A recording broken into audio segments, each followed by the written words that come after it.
ব্যস্ততম জায়গা বিমানবন্দরে নেমেই যদি কেউ দেখেন তাকে স্বাগত জানাতে কয়েক হাজার পান্ডা অপেক্ষা করছে, তাহলে ব্যাপারটা কেমন হবে? আদুরে চেহারার এই সাদা কালো প্রাণীটি যে কারো মন ভালো করে দেয়।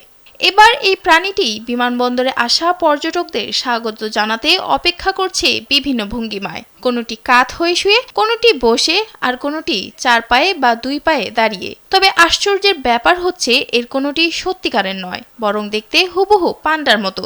আসলে এটি পান্ডার ভাস্কর্য। বিমানবন্দরে আসা অতিথিদের স্বাগত জানাতে অভিনব এই আয়োজন করেছে হংকং বিমানবন্দর কর্তৃপক্ষ।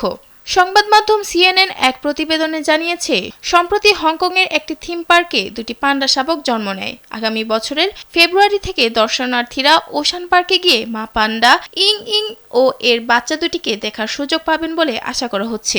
স্যান্ডেলিনা সো, রূপচর্চায় আভিজাত্য। যে থিম পার্কে পান্ডা শাবক দুটির জন্ম হয়েছে সেটির নাম ওশান পার্ক। শাবক দুটির জন্ম হলে হংকংয়ের বাসিন্দাদের মাঝে আনন্দের বন্যা বয়ে যায়। এই আনন্দকে পুঁজি করে পান্ডাগো ফেস্ট এইচকে নামে একটি প্রদর্শনীর আয়োজন করা হয়েছে। পুনর্ব্যবহারযোগ্য রাবার বেরেল ও রেজিন সহ আরও কিছু উপাদান দিয়ে ওই পান্ডার ভাস্কর্যগুলো তৈরি করা হয়েছে। নিজেদের অর্থনীতিকে আরও গতিশীল করতে চীনের স্বায়ত্তশাসিত বাণিজ্য নগরী হংকং পান্ডা প্রদর্শনীর এই উদ্যোগ নিয়েছে বলে জানা গেছে।